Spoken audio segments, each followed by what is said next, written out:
My name is Devin Ramphal. I'm the co-founder of CleanAir.Ai, and I'm going to show you how easy it is to install your ALVI filter. Step 1 is to remove your old furnace filter.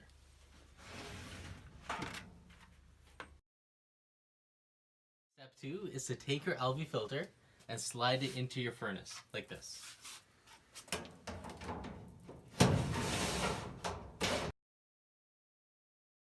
3 is to plug in your ALVI unit. So you plug in the adapter into a standard 110 volt outlet here.